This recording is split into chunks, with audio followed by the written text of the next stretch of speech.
It's in English, isn't it? Yeah, let's do it in English. Yes. Jonathan and Kelly, heartily welcome to Iceland. Thank you. Thank Jonathan for the third time and Kelly for the first time. So a little bit of preview here of the snow, and then next time golf, of course. Yes. But yeah, I would like to thank the ones that are here for attending. This is an important journey and has always been. I want to back up a little bit just to put it into perspective before we then dive in a little bit deeper until we get some practical experiences and business cases actually. I would like to say that 2019, when I joined the board of Golf Union of Iceland, I found it so important for us to connect to the community and start a full journey with a strategic approach towards sustainability. We had been doing the environment and the sustainable part quite well in some clubs, for sure. And some had partnered with you already then, Jonathan and Kelly, you know, the GEO certification. But I found SÍKI having extremely good expertise in place. That had been kind of hidden to me when I joined, to be honest. So I was glad when I started discovering basically what SÍKI was doing, and it was about time for all of us to partner, to be part of a bigger journey and to put energy and resources into the same pathway. And I think we are managing somehow to do that. And that is a victory on its own in my mind. So thank you also for participating and for the clubs to be actually in the forefront of developing and in investing in resources needed. So I'm happy if the Golf Union can also lead the path and be a good role model. And we certainly are. When we are abroad also, we are listened to, and thanks to the experts and the journeys that have been created before, and the pathways and the full commitment of the team in this room also today. So that's how I see it, and I would love to take it forward.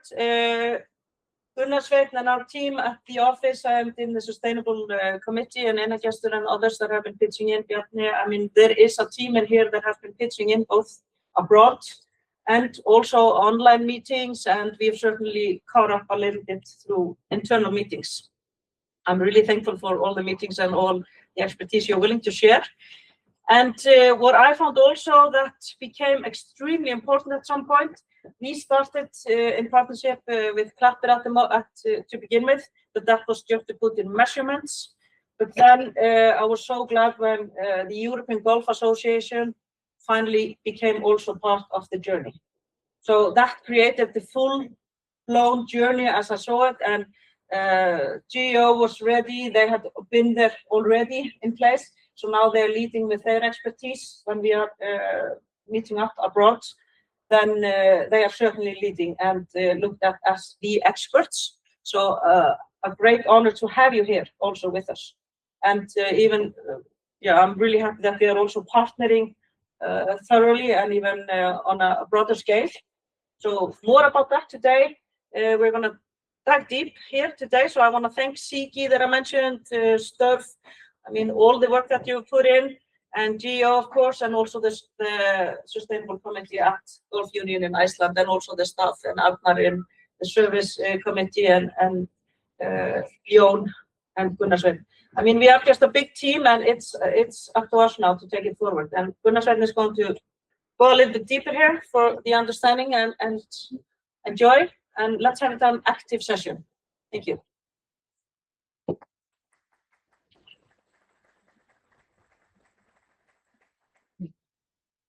Thank you, Hilda, and good to see you all at this workshop here today. So maybe I introduce myself a little bit. I think I know some of you in the room and others I don't. So I'm part of the board of GEC now since November, but I've been working with the association for the last 3-4 years as a kind of a in-kind consultant, because that's my real job, is to work for Deloitte. So I'm a partner there, and I lead sustainability and climate advisory services for businesses and government entities. And what I've seen in the last, I'd say, 3 to 5 years within GEC is that we're always learning more. And I think, once we started with the global goals here in 21, I think, and we issued this brochure in June 22. What I could see there, the knowledge within the clubs, in the association,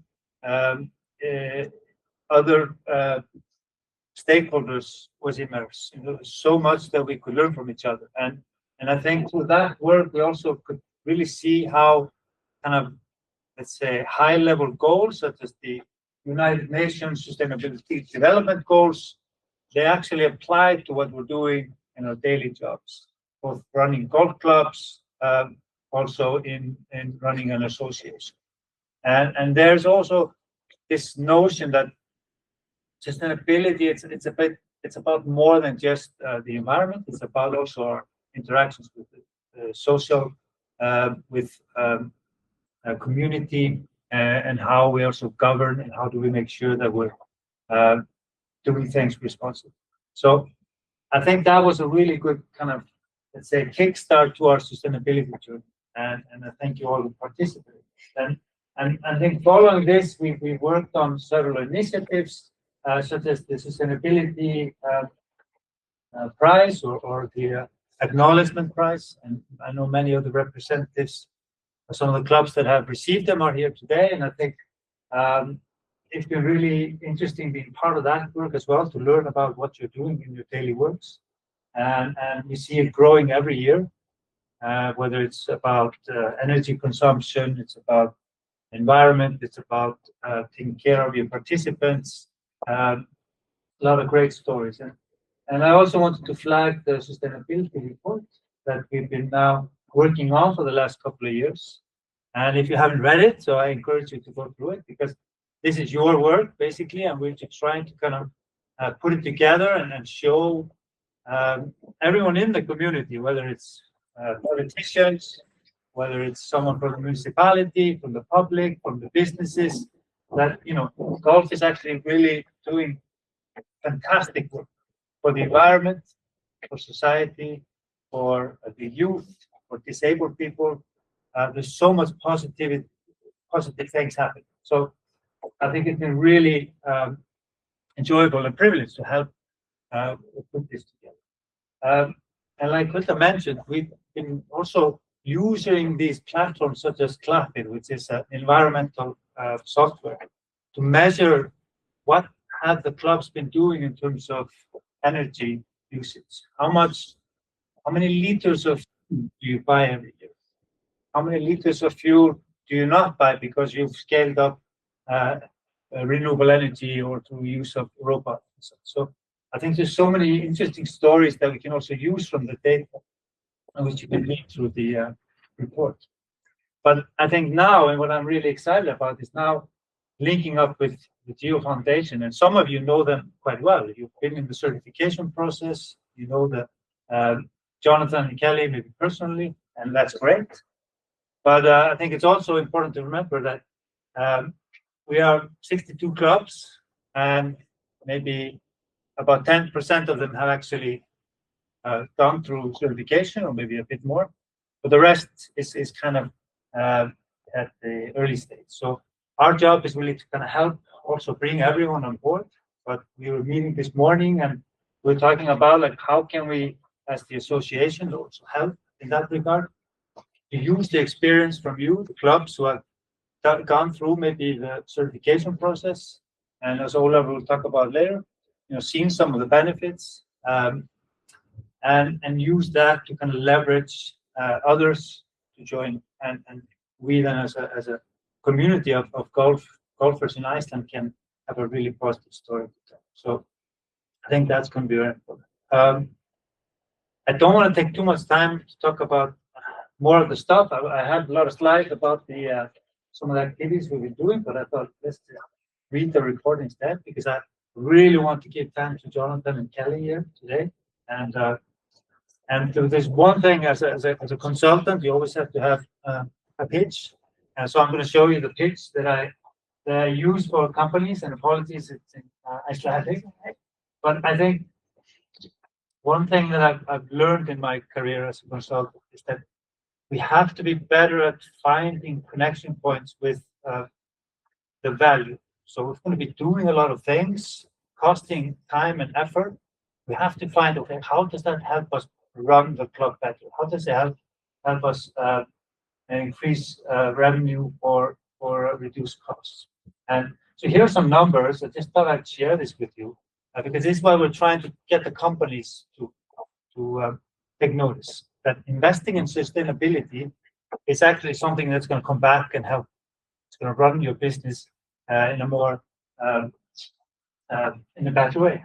So what we've seen through various studies and reports is that companies that invest in sustainability, they have opportunities to increase their revenue by 2 to 10% over time. They can reduce costs by 5 to 20%. Financing costs a little bit lower, but still 0.2 to 1% cheaper financing rates. This one really important. How do you reduce risk? And this is something that we really underestimate in all levels of society. The risks are numerous. It can be through reputational risks. It can be through climate risk. It can be through legal risks. And this is usually the most impactful KPI, but it's probably the one that's most hard to kind of quantify. Also, we use this when we're working with the companies that want to go to a market. This can increase the value of companies by 10 to 30%. And then the last one we talk about is for employees and staff. It's especially in Iceland, it's expensive to hire people, and it's very expensive to lose people. So investing in these types of things is actually something that you get back because you're gonna attract better employees. You're also going to be able to make sure that you retain them. So the business imperative of sustainability is not the question. Is it there? It's definitely there. It's just the question, how does it apply to golf and to your club? So I encourage you to think about that, in the rest of the day and in the conversation. How can these tools and techniques that Kelly and Jonathan will talk about, and this journey that we're going to work with you on now, and how can you utilize it maybe within these classes as well? So I'll stop there and give the mic to you. And I think we need to do some maneuvering here. Yeah.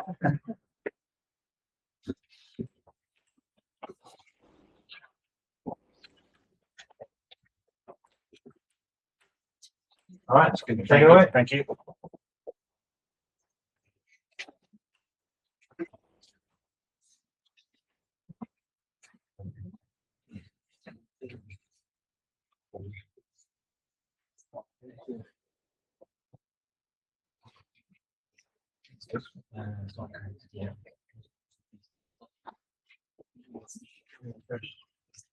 Yeah, we had to do a little. Was there something you did before?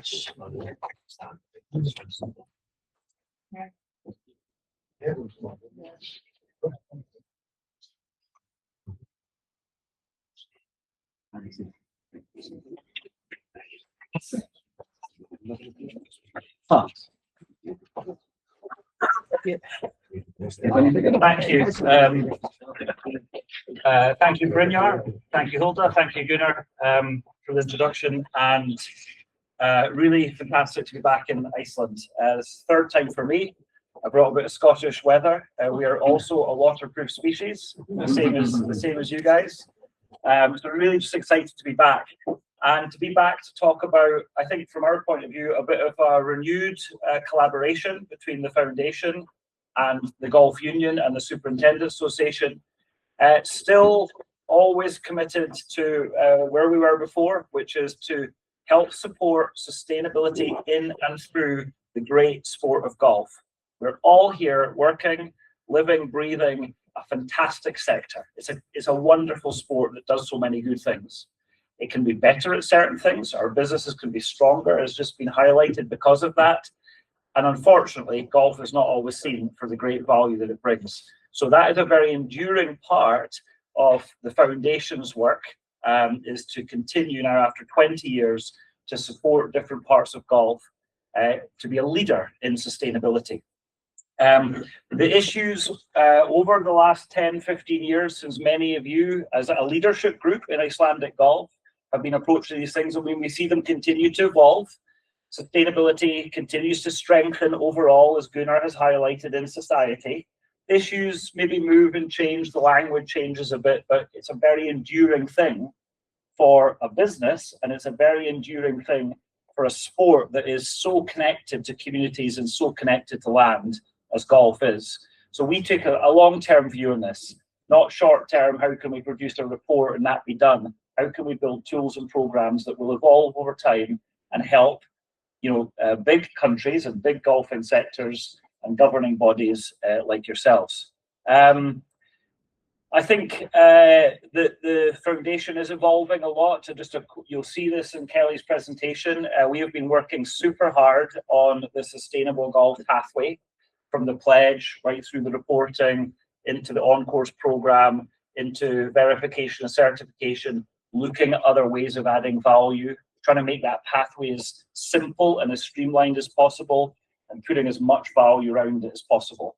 And not just doing that for you. I mean, you are the primary purpose that we're all here, is to support clubs.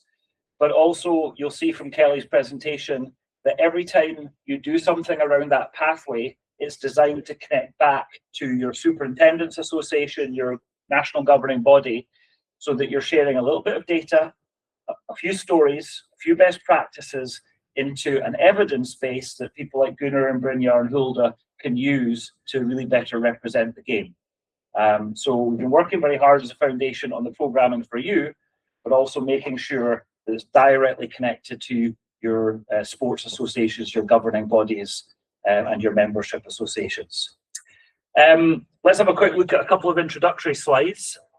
I think, great kudos to the Golf Union of Iceland. So the work that you have done over the last year or two to think again about sustainability, not to let it wane. It's sometimes been a challenge in sustainability, as people do, and then they stop, and then they do. But to try and look at this as the sort of next phase of what you do as an association. So the leadership that is now in place with your committee, your strategy, some of your planning, which is built roughly around these kind of activities.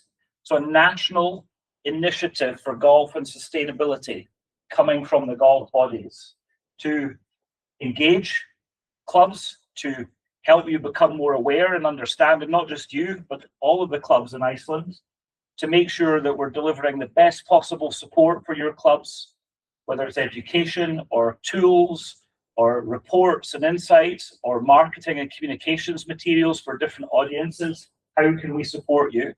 And then to my earlier point, a key part of the national strategy is to get some information back so that the value of golf can be championed properly. And I think, John, you made a good point this morning. It's not just about representing what golf is doing, it's about helping people really understand the value of golf.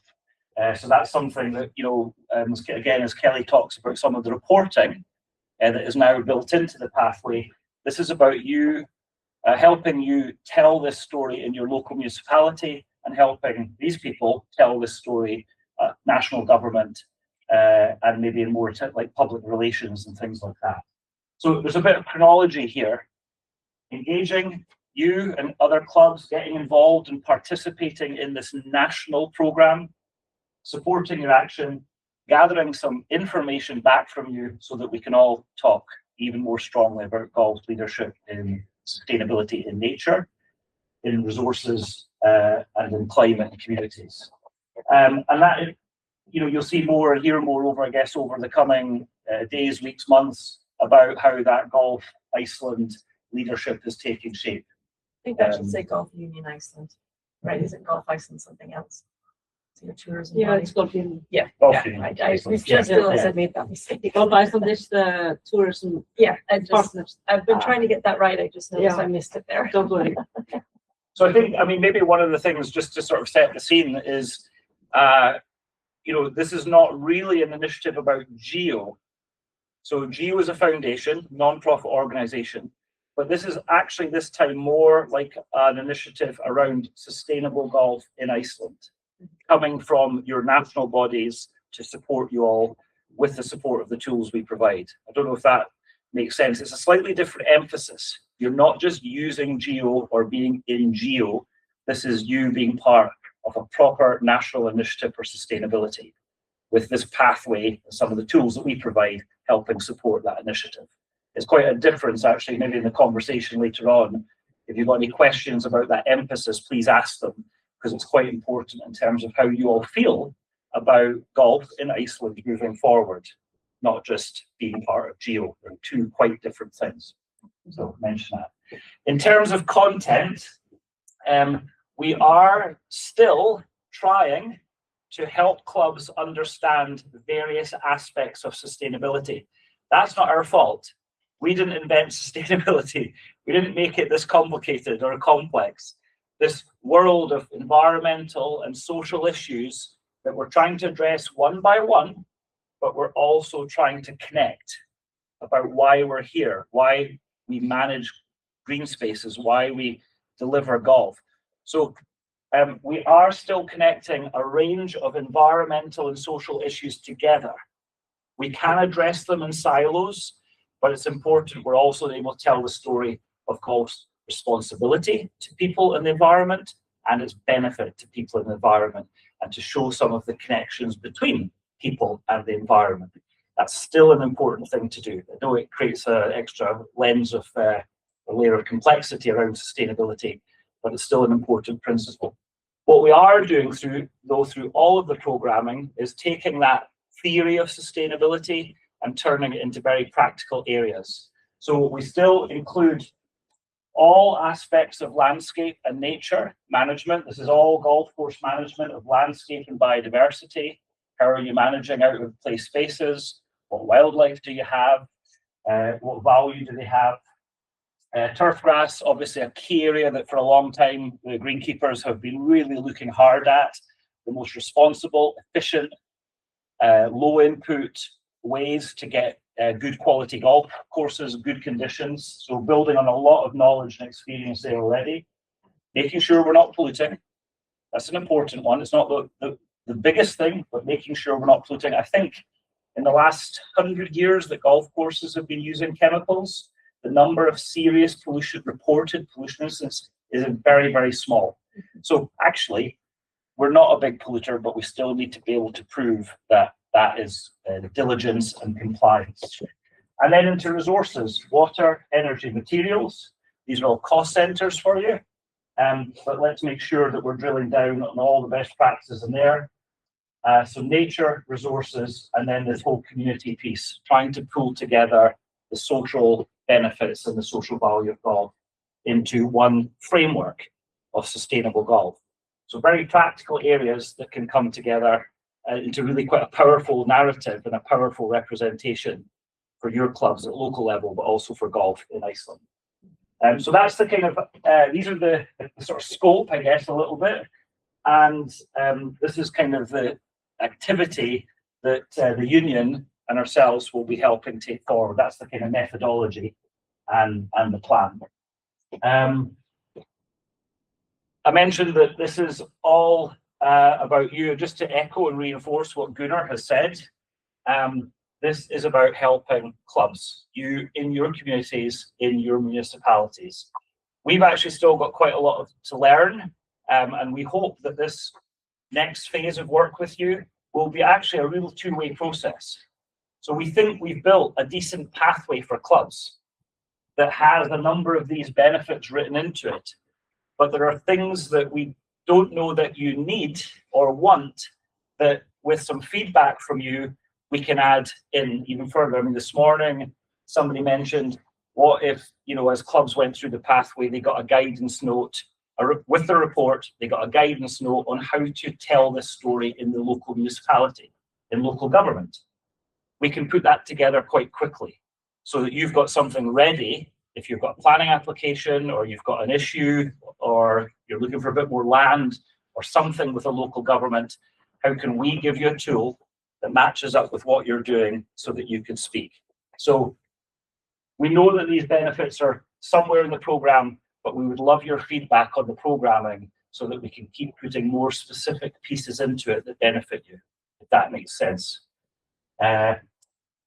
Yeah, whether that is, cutting costs through smarter resources, and Kelly's going to talk about some of the reporting, the data reporting that we can provide, whether it is this government and community relations and some of the posters and some of the material that we can give you to explain what you're doing and why, gaining credible recognition on a spectrum from full certification, connecting it with the national awards that we were speaking about this morning. What's the different types of recognition that we can give you? There are already a couple in place. Is there anything else that you'd like in terms of recognition and promotion? So yeah, really trying to think about all the ways that it can benefit from you. But please today, if there are other things that you'd like out of this programming, let us know, because through collaboration, we can probably develop and build that for you. And I think that's it for me in terms of sort of introduction.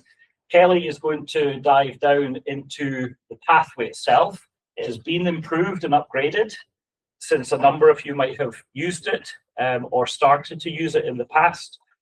And with your feedback, we just want to make it better and better so that it's easy, that it's productive for you, that it stays credible. And by the way, that's a difficult thing for us to do. Easy and credible is a very tight line to walk, because if it's too easy, it can maybe be not that credible or even that useful to you. If it's too credible, it can sometimes be a bit heavy and a bit hard work. So we are constantly working that line for you: easy, productive, and credible. Kelly's going to describe a bit of that. Thank you. Thanks very much.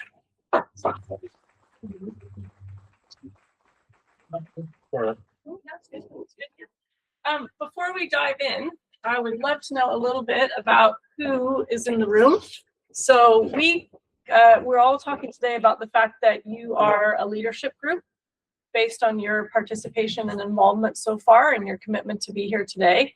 And so over the course of the next year, we want you to feel like you've got a support team here, but also in Scotland. The foundation has 15 different employees with expertise ranging from data to the science of sustainable golf, club engagement, all of that. So anytime you anytime you ask a question, you'll get an answer right away from our team. So we want you to feel like we're here to help you do something this year. So I know a number of you have been involved in some way in the past. So just kind of quick show of hands. There's 5 clubs here with multiple people. Who has the certification? Yeah, that was yeah. So how about one person? What about one person per club for the certification?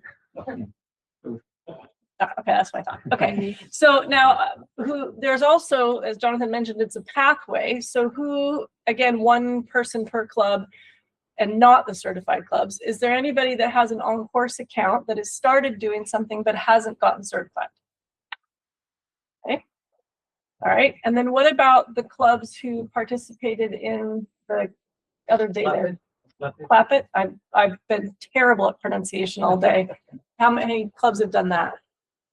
So overlap. Okay, good. So this is really interactive.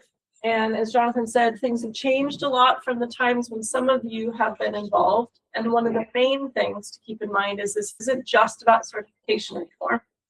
And so we're trying to, rather than I guess we're trying to minimize the stick and increase the number of carrots, right? So, and we want feedback on all of that as we go along. So if we're looking at the part that the Golf Union is making possible for you around supporting your actions, it's the Sustainable Golf Pathway. And I'll just run through what that looks like and all of its different parts. And again, for the people who were introduced to this as certification, you were mainly focusing on this. And then you probably stopped for 3 years and then thought again in 3 years, oops, I need to get recertified. So one of the differences is that any new clubs coming in will have a pledge. Those of you who are already in a program, we will still send you a pledge certificate so that you can put that on the wall. And that says, as a club, we are committed to fostering nature, supporting communities, and efficient use of resources and taking climate action. So that's a nice visible way that you can let your golfers and staff know that you're doing this. Then you use OnCourse to review and track what you're doing. Then you can get the certification or other forms of recognition. And then importantly, you're looking at how can I improve? And I put my data in every year, et cetera. So it's a continual annual thing. But what we also find is that the more people are involved, the quicker it gets every year. So that's a little data point to keep in mind when you're going through it. First thing that you do, the pledge I mentioned. So anybody who's not participating at all, we will follow up after this with an email, and you'll get a link that allows you to say, we're agreeing to participate in this. No cost, nothing at all. We will then send you a pledge certificate with your club name on it and the Golf Union logo. And then from that point on, we will communicate with you via email at various points. So when you have your pledge, if you don't have an OnCourse account, you will know that and we'll help you create one. If you already have one, we will know that and we will help you from that direction. Yeah. Just Kelly, if you can explain, I mean, if someone is not understanding the right word of pledge, what is a pledge? Oh, yes. How can they take advantage of? It's a, what would be a good word for pledge? And a virtual, maybe logo or a commitment. It's Charter. a charter. So it's basically, it's a certificate, and it's not like certification that says I've done amazing things. It's a certificate that says I'm pledging, I'm committing to participate. My ethos is, as a club, we would like to work on fostering nature, supporting communities, taking climate action. So it's a way of letting your golfers know that you are involved. So is it a virtual pledge also for the websites? Yes. Yeah. Yeah, and I'll show that in a second. Yeah. On the website. I think Gunnar mentioned this. So instead of individual credentials, so individual awards, part of this is about being something as a country as well. The more clubs that participate in this, the stronger the reputation of golf is going to be. So the pledge is also saying I'm committed to this initiative that we're doing in our country. But physically, what you'll get in the mail, in email, is a certificate. And then we will communicate with you based on where you're at. So if you don't have an account, we'll help you get an OnCourse account. If you have one, we'll help you start to use it again. In Icelandic, we called it Sjálfbærni. Yes. Again, I won't pronounce that. I honestly did try a couple things and it didn't go well. So. Once any club takes the pledge, or if you're already on course or certified, you will have this page on sustainable.golf, which is not the GEO website. It is a website representing sustainability in golf all around the world. So it is visited by people in all different countries. But this particular web page is created automatically for you. And if you have a website for the golf club, you can talk to whomever looks after that, and they could add a link to this. This says that you've made the pledge. If you're certified, it will talk about some of the great things that you do as a certified club. And then it also shows any highlights that you've added, and I'll mention them there later. And then you are also on the Sustainable Golf Leaderboard, which is so you can search by clubs to see everybody that's participating in the world. And what we'd love to see for Iceland is lots and lots of dots on your map where you've got more and more clubs that are participating in this journey.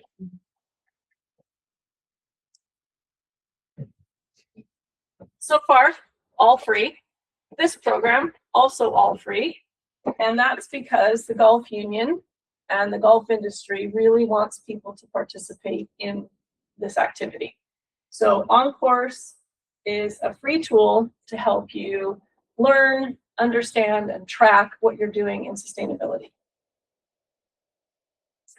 A lot of things you're already doing, but you might not know that they count as sustainability. So I think you'll hear from Ole later, also probably mispronouncing that, about how using this program and this pathway helps to consider and communicate the things that you are doing that are good in sustainability. Because for a lot of people, they're also just good course management. So you might not think of them that way. So OnCourse is something to use annually, and that's different. In the first instance, you've got different parts to it: best practices, what actions are you taking, annual data, so some of the key metrics that it's useful to add and to track for yourselves. We can then provide custom reports for you, and it's also the way that you get certified. So one tool for everything. And I will just walk you through a little bit of what each section looks like. I have to make another apology here. I didn't have my glasses on when I was checking the presentation, and I didn't realize it's in Dutch. So unfortunately, I know the program so well that I can do it in Dutch. But this section is just going through and saying, for each of those things that Jonathan showed you on that wheel before, you work through each section, and it's asking you a series of questions. So how do you understand your habitats? And then it asks you different ways in which you might understand your habitat. Have you just done a walk around the site? Have you actually done a biodiversity audit? Or have you worked with a university near you to do a study? You certainly do not need to do all of those things, but it kind of shows a pathway that you could be on. This one's probably less practical as an example, but imagine if it was water. And so you said, yes, I don't have my irrigation's not on a timer. Good. But have you also done some of these other things? So it is also a learning tool. And this button, which apparently meer lezen in Dutch means read more, that button you can click at any time, and it gives you a little explanation of what all of this means. So it's supposed to be a self-help thing, but again, club support at sustainable.golf will always get you an answer. So Kelly, can I just shoot one observation? So the intention is to have this all in Iceland, Yes. not in Dutch. So, Yes, although it did come up earlier that some of the greenkeepers might speak a different language because they've come from somewhere else. So it's also possible to pick any one of 13 languages should you choose, or if you're just trying to use your Duolingo skills and learn something else. Can I ask how you distribute projects or research projects on a national level? Like, for example, for the Golf Union, I mean, we're sponsoring research projects on a national level, like the Spanish Federation, I know, and more. So would we display it for the federation, or is it only on club level? So how do you? So this is the club level tool, but it's a very good question. So as you are filling out this information, whether it's your practices or your data, all of that's being stored in a very robust database. And it's all data protected. I should also say we never ever share any of your data with your name on it. So we will be sharing data with the Golf Union because it's important for them to be able to put together a snapshot of the good things that golf does, but they won't see the data with your name on it. So it's anonymized. So you'll have a very strong report. You also will end up with your own report, which I'm just going to show you. But this is the front end that you guys use, and on the back end, it's all being captured. I think just maybe on the folder, if this was part of your point.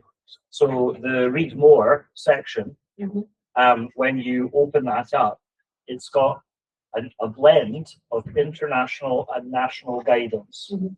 So if there's an Icelandic report, piece of research, maybe there's something from BirdLife Iceland, you know, like an NGO, like a nice guide on bird conservation or whatever.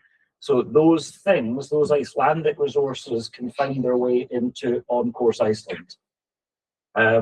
So yeah, there's a way to regionalize this program for Iceland. Yeah. Okay, so that's your best practices, or what actions do you take?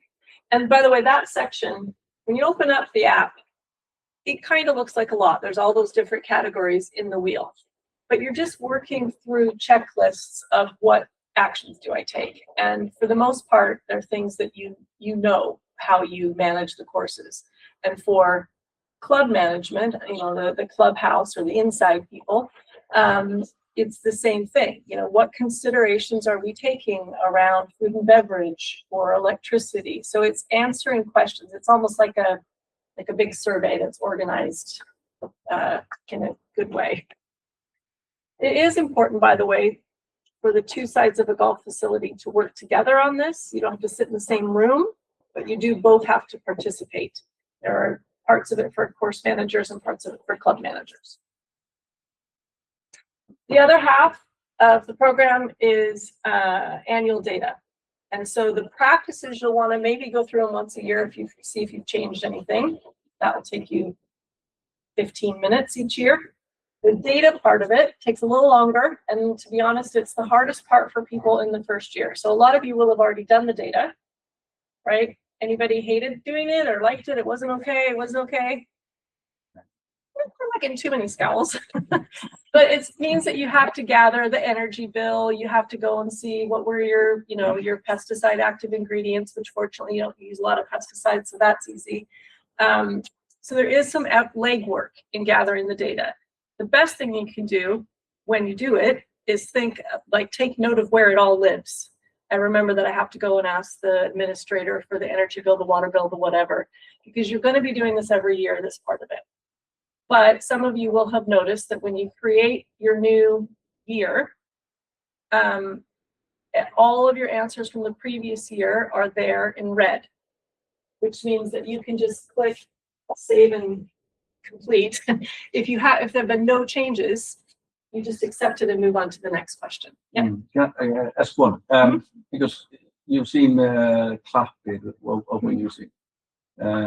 Is there any chance of getting API connections between GEO or OnCourse and for example services like that? Is that something you're doing with the data collection, or? Do you mean to plug this into utilities type data, or? Yeah. So that's Electricity, hot water. Is that something that's been discussed, or? Yeah, we were going to take it up, you know, like see how we import all the data you had in Klappið, make sure it's there. Yeah. That's number one. But I think the other question you have is relevant. You know, if you want to continue with Klappið, because that's like a tool you can use, like is it possible to connect that here as well? We do have APIs. Probably for the number of clubs that are using it, we would instead say, get your report from that and just put it in, or get your report from that and just send that to us and we'll put it in for you, rather than actually go through the API connection. If it gathered more of the data that you needed, or if more clubs were using it, then we could look at that. But I guess the bottom line is we don't want you to have to do something twice. So if that's gathering those 5 pieces of data well for you, then send us that as a snapshot. And actually, that's something good to talk about as the year goes on. But maybe a follow-up question to you. Are you tracking the Klappið monthly, or have you been doing that? Or Twice, 3 times a year. Yeah. I mean, I do have a look at it, and I do fumble about with data in it. But it has been super useful when it comes down to doing annual data or doing recertification. And I mean, here in Iceland, I think we're quite well progressed in all sorts of service homepages for electricity, for water or everything, just about anything. Waste management as well. To get everything. You know, so it's not really a problem, but we're always trying to do it a little bit more easier. So API will be nice between all these things. Yeah. So, I mean, we talked about almost like a task force working group type of thing with you guys, where if a lot of golf clubs have a waste service, the same waste service, and if they have access to their account online, then we should take a look at it, because it may be that we could be very specific and say in the instructions, it's this number you need.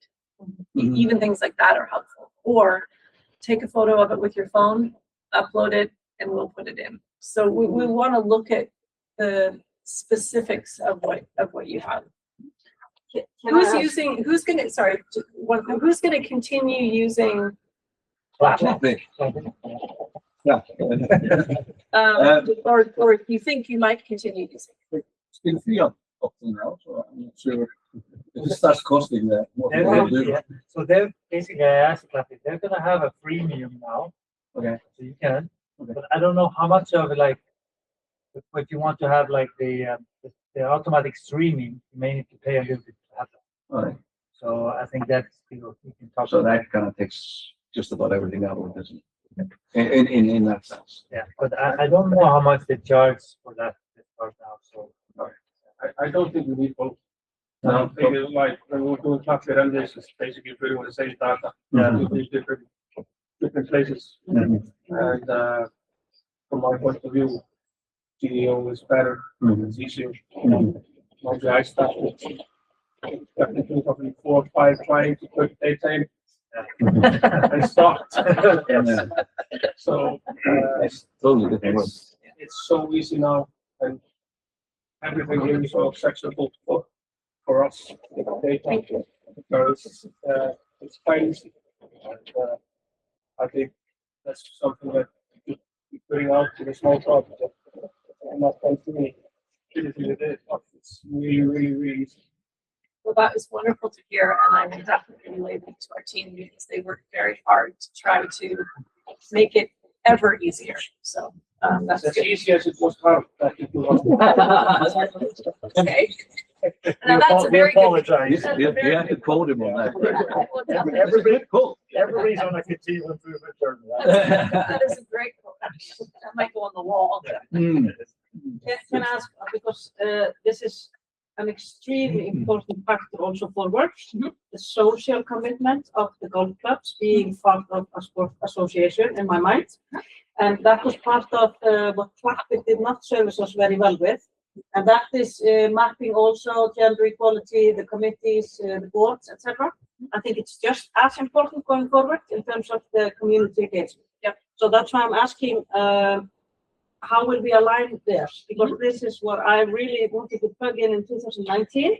We have not managed fully, but this is the reporting I would also like to see in place in the coming 1 or 2 years. Yep. So within OnCourse, on the dashboard, you'll see very clearly nature, resources, and each of those sections has some sub-themes. So nature is turf grass, pollution prevention, and habitats and biodiversity.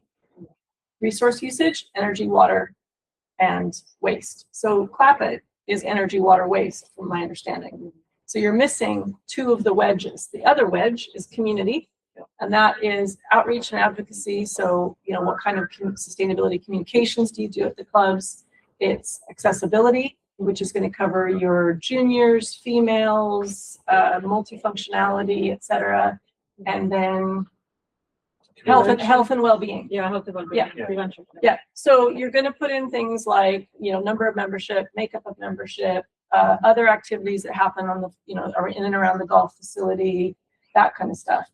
And that's a good example, actually, where the data that you put into that section, so the practices are fairly easy. The data, you probably only have almost, when you go through it the next year, a lot of it will stay the same. So each year that you do this, it becomes easier. But your energy, in that wedge, that's always going to change. So it landscape and biodiversity is quite similar. I mean, once you've got a good basic outline of the hectarage of your area and your different habitats, then that tends not to change hugely over time. And we were thinking about not asking that every year, but then technically you should be trying to add a little more habitat. So we left it in, but it is easy to just say that's the same. I just want to accept that and move on. But I mean, if you can think about it in wedges, and if this was clapped that you've added 2 more wedges to the story that you're able to tell. So yes, you have to do a little bit more work to capture that, but it really enriches the story you're telling and that understanding that municipalities and the public will have about golf. I think what you say now is very important. The area that we use, we're output, we're getting 6 new hectares for new homes. And there's a lot of people, why are you making it up the street? And actually, some of them do believe that maintained grass in golf courses is dead grass. Yes. And what you actually doing is we are, even though we're getting, after we do the changes, we have 6 new hectares, but the golf course is smaller, maintained area. We're actually making the golf course smaller. Well, that's a good story. Yeah. Yeah. And we need this to showcase them. Yeah. So those statistics, by using this over, let's say, a 3-year period, your land statistics would be that the land holding of the golf club is bigger. The social value of the club is greater because you probably create space for more golfers or whatever. So there's more health and well-being benefit. But the biodiversity area has increased and turf grass area has decreased. These are the kinds of data points that we are getting out of the system when clubs use it. And so Kelly's going to talk, well, these reports, that will be in data that comes back to you in your club, but data that also goes anonymously to the federation. So most of the clubs that have been certified or involved in the past have gotten certification that you get a certification report. It's once every 3 years. And now you can also get a scorecard, which is taking all of your data that you've put in. This particular club has done 5 years worth of data. So they get all these nice kind of charts that you see up here. And that's for you to have. We give it to you as a PowerPoint so that you can edit it and present it to your committee or board or whatever. It will be translated into Icelandic. So you're starting with a good translation, but you can still customize it. And it's really valuable communication. And there's also some learning. Sometimes you look and think, well, I didn't know I did that. So that's a really, that's a great story. And you're already thinking that way, but lots of clubs do things like that and don't think to tell that, or they don't know how to capture that story or those metrics. So a lot of this is about helping you to communicate. Yeah.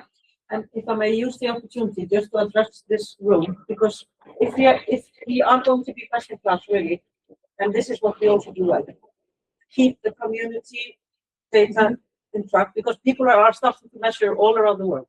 But if you're going to do it well enough and have a full scope of a sustainable journey, then we also need to keep focus on mapping, let's say, start with the board and the best in class exercises and practices that we have put in place, as you see. So preventing sakaskrá, vottorð, þjálfun og annað, that's the community social engagement. That we will do best in class if you focus on that as well. Yep, for So sure. I would encourage them to do the full scope. And the other good news about these reports is they normally cost money, not a lot of money, but some. But as part of the commitment and leadership from Golf Union, they would like to make those available to you for free. So all you need to do is work through the program and the pathway this year. And at the end of that, which for some of you might be in a couple months, depending on how or a week, if you really sit down and get after it. But certainly by the end of this year, this leadership cohort should have information into the back end of OnCourse and into these reports that you guys get.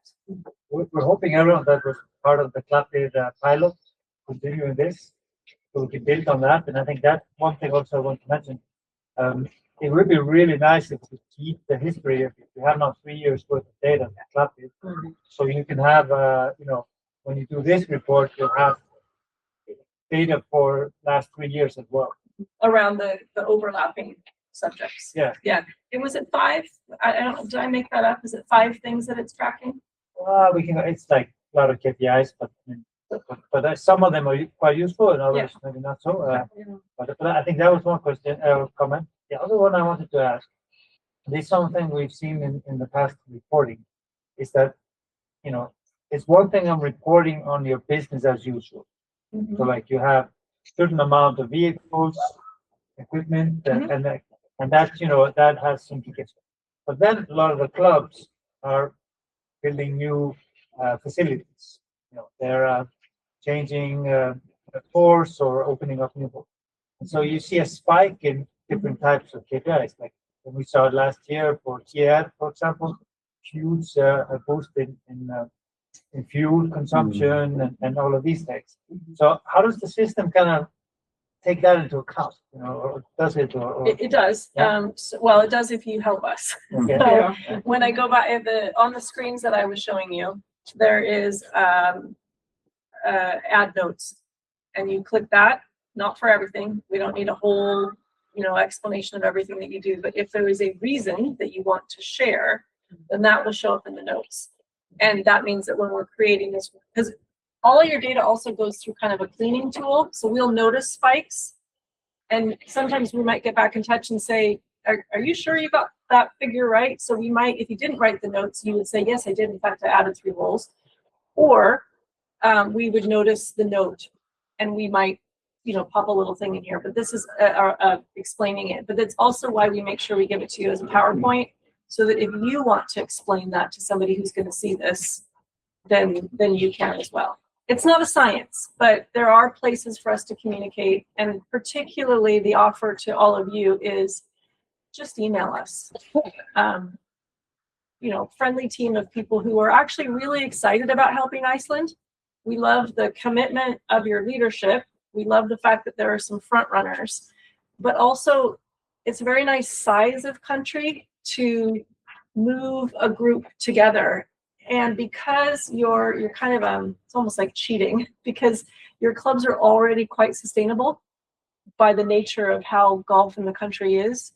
So you will jump way to the front of the class in front of other countries when we help you pull together that narrative and that set of evidence. So we're excited about helping and having you become one of these shining examples. And other countries say, name a country that's done really well. And in a short amount of time, we know that you'll be the country that we bring up as rapid participation, good set of narrative. It's working with their municipalities. They're changing their reputation. They got permission for new holes because the government doesn't hate them. They love them. So those kinds of things. Yeah. Can I just pitch in another quick word just on continuity? So the continuity from Clapper of data and things like that, but also the sustainable development goals. So that has been a really it's an important framework, and it's something that the Golf Union have connected to in a strong way, which is fantastic. So nature, resources, climate, and community is quite a good framework for golf. We've done the materiality analysis, take sustainability, turn it into 4 buckets and some action areas. But we have also aligned nature, resources, climate, community, and everything you see here with the SDGs. So it's actually quite easy to put an SDG logo and a connector to everything that's there. So that can still be a very strong front-end narrative for the Golf Union and the Greenkeeper Association. Everything we're doing is aligned to the SDGs, but actually the data and the evidence and the storytelling down the road can also show how those SDGs are being delivered in practice. So I just want to mention that there's not a big strategic departure from the SDGs. It's more like taking the SDGs and focusing in on sustainable golf.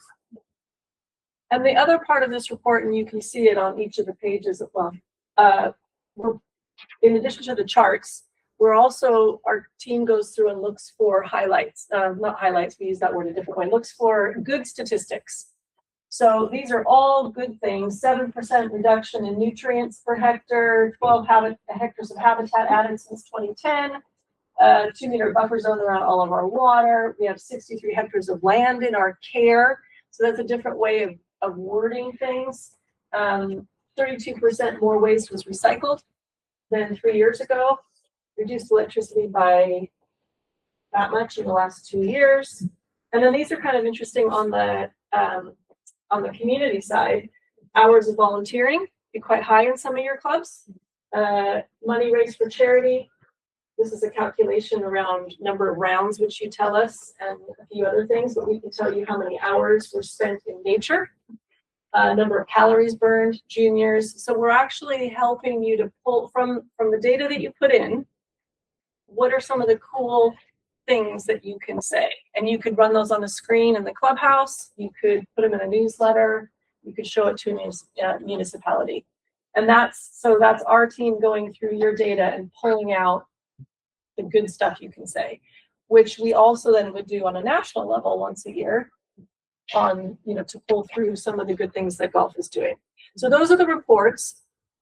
There is also a carbon footprint in this, but it's probably not the strongest metric for golf, but you do get a carbon footprint. And then you can have the recognition, which is certification, which is one of the strongest eco labels in the world. It sits at the top table in terms of credibility with Rainforest Alliance, fair trade, marine stewardship. So when you have it, you can feel really good about the confidence that comes from that. It also comes with a marketing guide to help you communicate. And this is another view of the leaderboard when I mentioned before about, imagine if Iceland could have lots of dots on the map. So lots of clubs participating. You already have, I think, 15 clubs participating at some level. 5 of you certified, I think.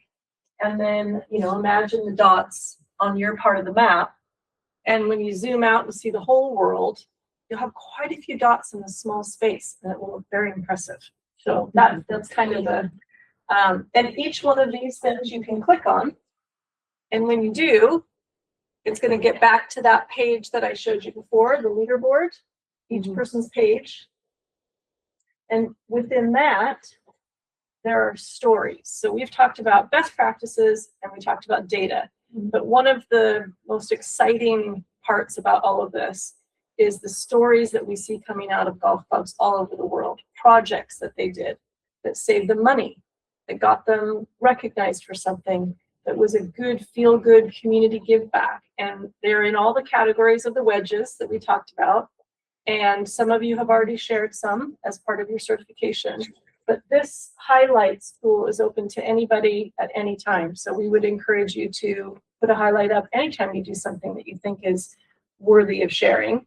And if you want ideas, you could just search and see what people all around the world are doing in those areas. So you can search by location to see just what's happening in Iceland or other countries that have similar climate. You can look at certain categories that you're interested in, and then it gives you the full list of different things in those areas. And once you click through, you get an example. There you are. You can also put this in Icelandic, and then it's in English as well for the rest of the world to read. And you get just a huge range of examples, many of which are about saving money, and you shouldn't be shy about saying that because that inspires people in Iceland and around the world to do more. But it's a really kind of fun part of the story. We also talked earlier about them being able to work with the Golf Union around maybe an article that would go out in something, or a little notice in the newsletter about something that you did. So again, as a leadership group, putting in highlights is a good thing. And if you have any questions about how to do that, club support at sustainable.golf. Could we reuse from the report and the storytelling, just duplicate it kind of, or not? Yeah, into your national, The reports that we have already worked on, could we duplicate them? Yes. Showcase on the side for sure. Yeah, Good. yeah. Okay. And we also talked earlier about helping you with the report for this year and all of that too. Yeah, absolutely. We did. I mean, the idea of data, best practices, and stories. So as we were thinking this through, we thought, what are 3 things that would be really good for golf to show? Here's our best practice, because Ollie, that's been a thing for a long time. Here's the best practices that we deliver in our sector. Here's the data that backs up the best practices, and here are the stories. So actually, when you pull those three things together, it makes for quite simple but powerful reporting. Yep. I can also say from a lot of experience that the highlights tool is perfect if you're putting a PowerPoint presentation together at the last minute. Yeah. You just go on there and you've got an instant source of stories to talk about. So It's also a really good learning thing. And just the example I often use is our team noticed that there were, they'd seen 1, 2, 3, 5 clubs that were trying biofuels, different places all around the world. And that's pretty rare.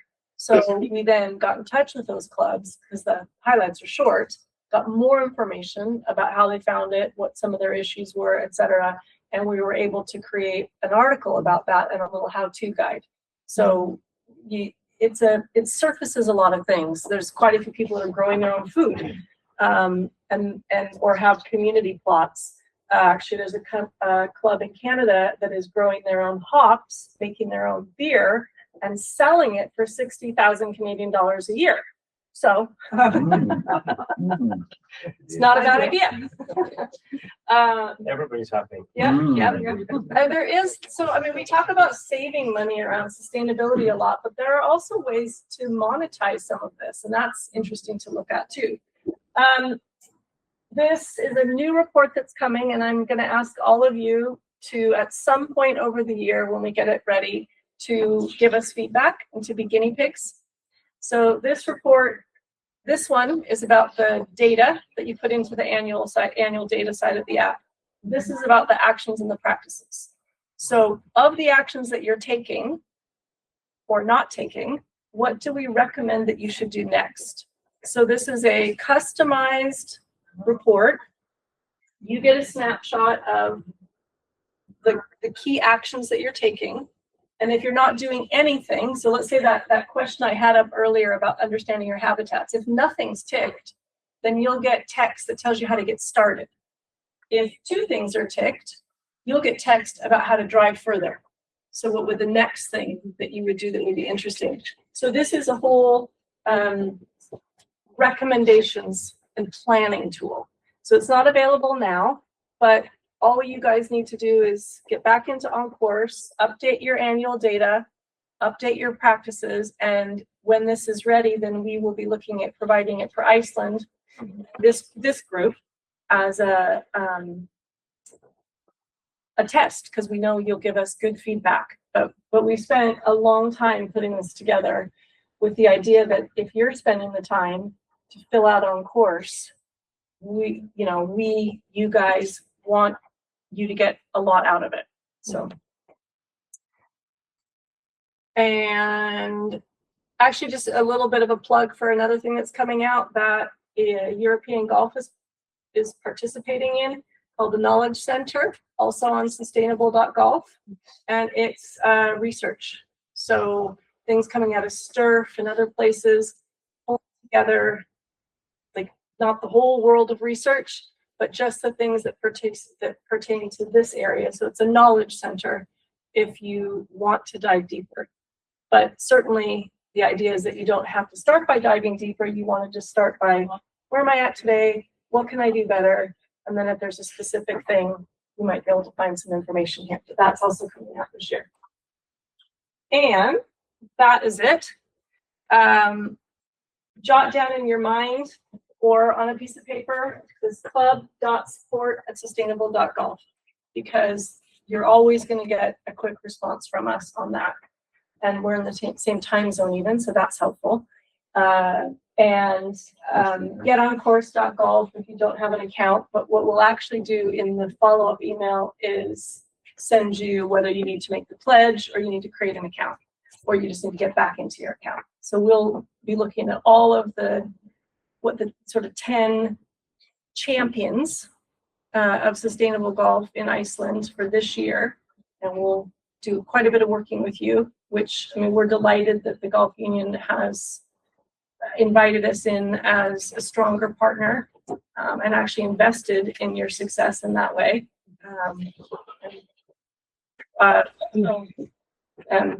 We always say we have thick skin and big ears. So we don't mind criticism. We want to hear what you have to think. And I've been saying that for years. I said it once at a European Golf Association meeting, and this was 15 years ago in Europe. So I was an American female at a European Golf Association meeting. All the men in blazers, all over 70 in those days. And I said the big ears and thick skin, and this man in the front stood up and he said, "Doesn't that make you the elephant in the room?" It just always stuck with me, but hopefully it will stick with you because we do actually really want that feedback. Yeah.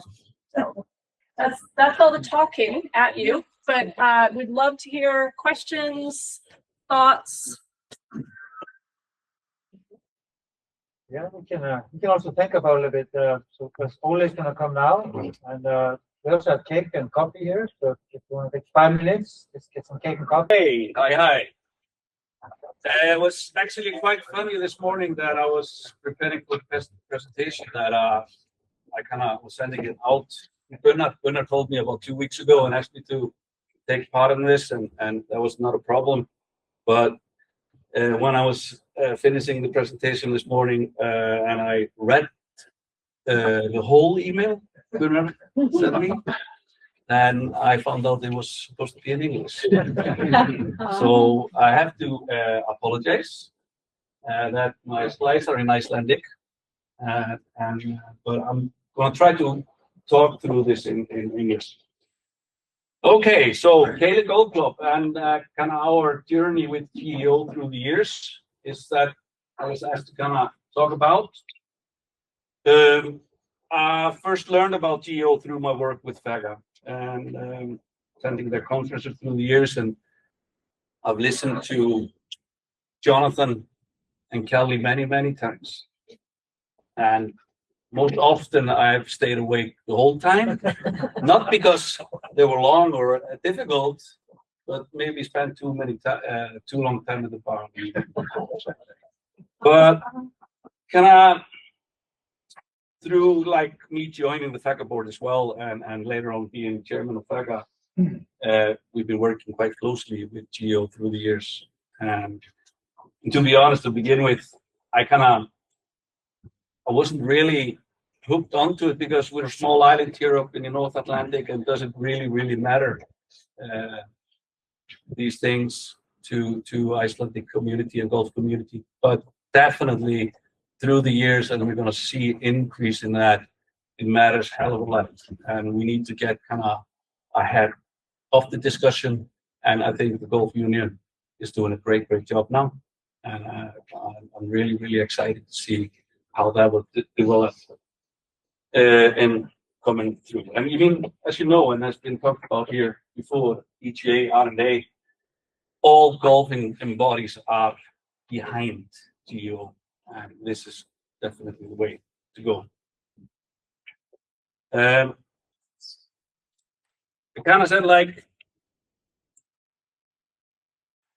to get certified. I just didn't want to have it too complicated, but it's basically being criticizing your own running of things. How can you get better? It is a toolkit to increase and do your work better. And I think that's kind of very important thing of it. And of course, getting data, it's been through here before, being clarity towards the local community and everybody around you, and the credibility that golf courses really need, definitely. So, I mean, the key issues are like, are we environmentally friendly or not? Or how can we prove that we are environmentally friendly? And through my kind of work with local authorities that I've seen that when we raise the issue of being certified, everybody will, like, they turn their heads and there's a different vibe in the room, to be honest. So I said here that we have changed our mentality towards everything we do, really. And we're actually looking at projects in a totally different way than we used to do. We are using more material that we can use and reuse.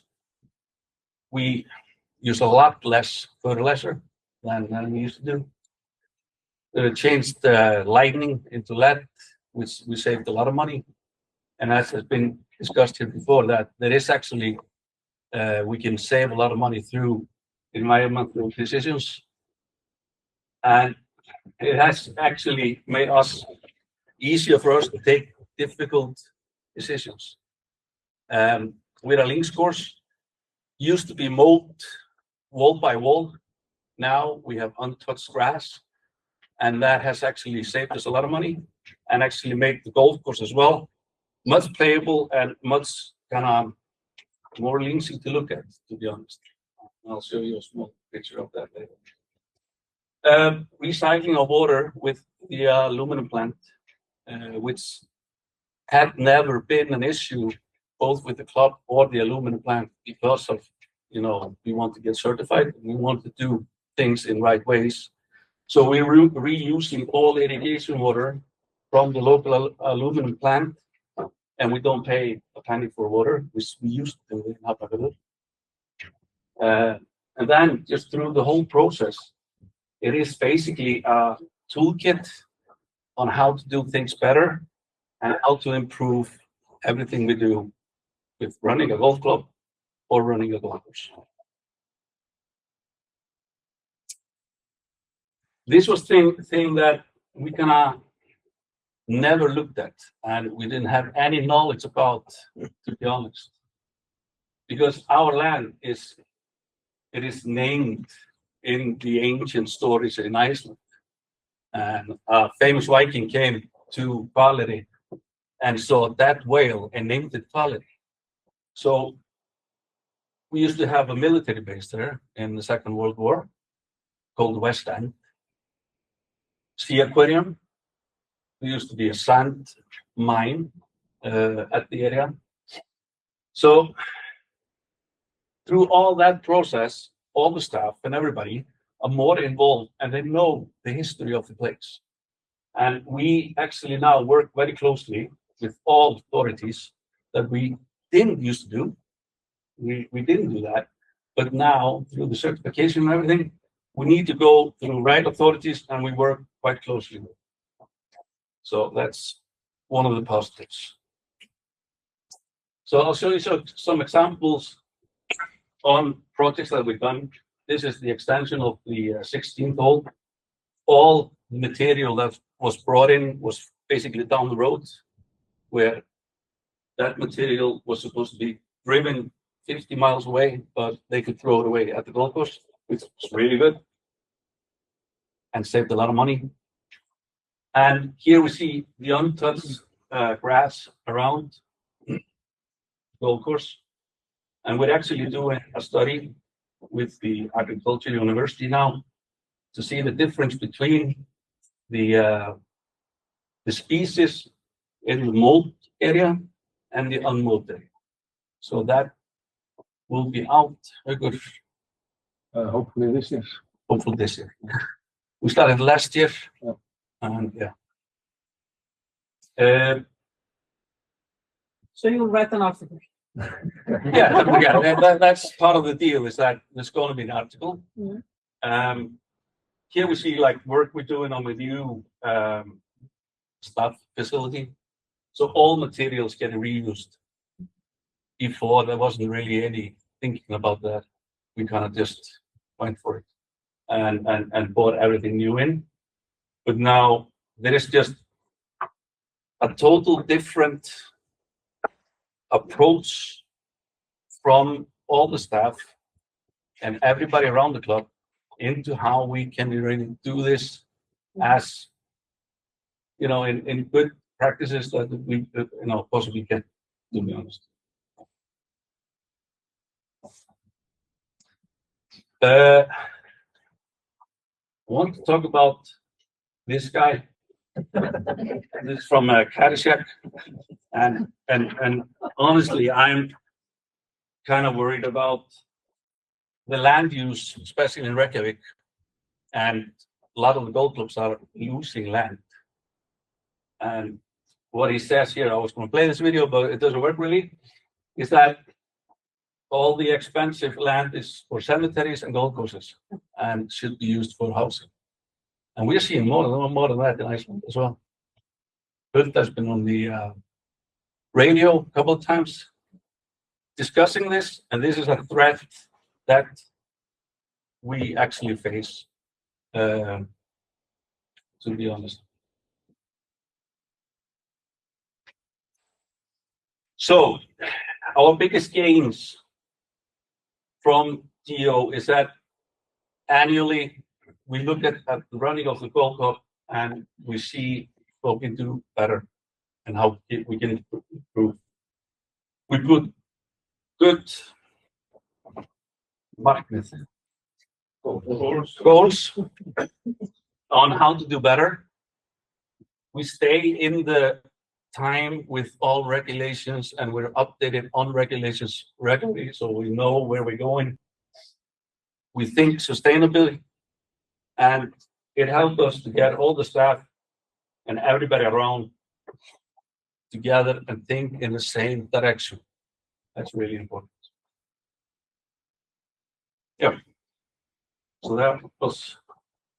I want like have to we can have it interactive as well. So if you have any questions, Bjarni. I'll just add to it a little bit. So Yeah. if we're golf clubs are thinking about this is a good idea or not a good idea, people sometimes think if we spend time on doing this, it costs us money, but we've been trying to point out it actually saves a lot of money. So because I was in there in the beginning with you when we were making the decisions on starting more less of an area on the golf course. And remember in the first year when I took over, we managed to reduce the running hours of our rough mowing by 53%, I think it was. Now, at that point, we were still mowing way more than we mow today. But I know that further down the line, that led to you guys when you were replacing rough mowers, for example. You bought one less rough mower than you would have needed on the prior machine. Now, that was a saving on its own of about 100,000 pounds, about 16, 17 million Icelandic kronas, just on that, let alone running costs and all that stuff. But just give you an idea, like just by thinking differently, that golf club saved, we can prove quite easily, 100,000 plus everything in the running of the whole thing. So it's just an idea of like how you can actually save money by spending a little time on being and making that decision was hard in the beginning. Oh, definitely. I mean, it was very hard. The politics in the clubs, in the club were really difficult. Yeah. And I think in the end, we had the tools, GEO certificate, certification to say, no, we have to be taking this seriously, which made that decision. I don't think we could have made that decision without GEO. Definitely. And we use this as a tool to communicate with the members in a big way. And that is not only with the untouched rough, that is with and with the board as well, with getting new machinery, electricity, machinery, and stuff around that. And that's all. We all sail towards in sustainable thinking and electricity, for example, is a big thing when it comes to mowers and stuff like that.